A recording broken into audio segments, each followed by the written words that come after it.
Eh ben, t'es toujours dans tes pensées? Ouais. T'as l'air bizarre par contre avec ton verre comme ça. Je m'interroge sur l'eau et la vie.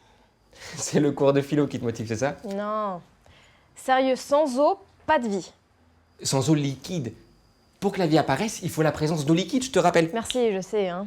Mais non, sérieusement, se dire que de l'eau liquide, il y en a que sur Terre? Tu t'es jamais demandé s'il n'y en avait pas ailleurs dans notre système solaire, hein? Si on était les seuls à avoir cette chance? Bah, c'est plutôt toi qui se pose ce genre de questions. C'est même ta spécialité. C'est pas faux. Eh monsieur SMS, je vais t'apprendre un truc. Alors là, je veux voir ça. Hop, dans l'ordre. Mercure, Vénus, notre bonne vieille Terre, Mars, Jupiter, Saturne, Uranus, Neptune. Je te mets Pluton pour info, classé planète naine ici. Et dans la catégorie ceinture... Ceinture en cuir ou ceinture croco? Des fois, t'es relou. Ouh. Je disais donc, ceinture d'astéroïdes ici entre Mars et Jupiter, et Kuiper là-bas au fond après Neptune. Pas mal. Ok, bah jusque-là, moi je savais. Arrête, t'as toujours mis Uranus après Neptune. Bah, c'est logique d'un point de vue alphabétique. La prochaine fois, tu te diras, mes vieilles tortues marchent justement sur un ninja. N'importe quoi. Et tout ça pour dire quoi? J'y arrive. Laisse Pluton tranquille. Bon. Ici la Terre, plus des 3/4 de sa surface est recouverte par de l'eau. Énorme en fait. En termes de surface, oui, mais en quantité, non. Si tu rassemblais toute l'eau de la Terre dans une sphère, océan, rivière, calotte glaciaire, bah ta sphère aurait un diamètre de 700 km. Mars, je sais, il y a de l'eau. Il y avait. La sonde Spirit a découvert des traces de ruissellement d'eau à la surface. Donc il devait y avoir des océans. Peut-être, mais toute l'eau que contenait son atmosphère au début a disparu. Psh. Et tu fais bien le évaporation de l'eau. Ok, donc de l'eau liquide, il y en a qu'à la surface de la Terre.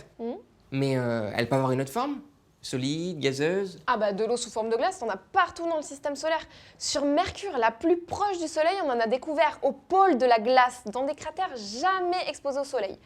Faut dire qu'il fait en permanence moins 200 degrés, donc...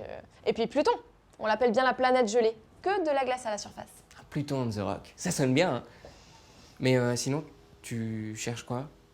De l'eau liquide sous une épaisse couche de glace. T'as trouvé? Parce que ça fait une plombe que tu cherches. Oui, ici, sur les lunes de Jupiter et Saturne.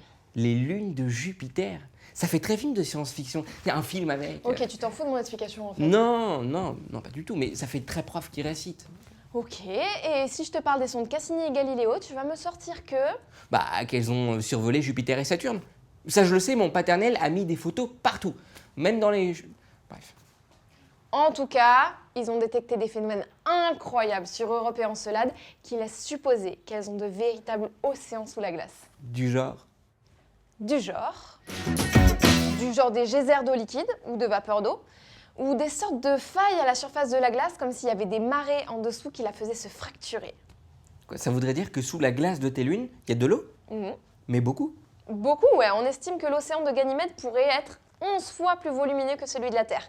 Et celui d'Europe pourrait avoir entre 50 et 100 km de profondeur. Mais elle vient d'où toute cette eau? Elle peut provenir du dégazage de roches en fusion ou de l'impact d'astéroïdes. La plupart d'entre eux sont faits de roches et de glace. 50 à 100 km de profondeur, mais t'imagines la plongée? Le kiff grand bleu, non merci. Hein. En tout cas, si tu compares la planète et la quantité d'eau supposée qu'on peut trouver dessus, Pluton pourrait arriver première. Pluton, j'adore cette planète. Eh ben, ça a l'air de te passionner mon histoire d'eau. Tu parles, c'est top. L'ESA va envoyer un satellite, JUICE, d'ici 2022 pour étudier les lunes glacées de Jupiter. T'imagines s'il y avait une forme de vie là-haut? Au fond de leurs océans? Des poissons, des crevettes? En parlant d'eau, je vais m'en servir un verre. Moi, t'en veux un? Crevette.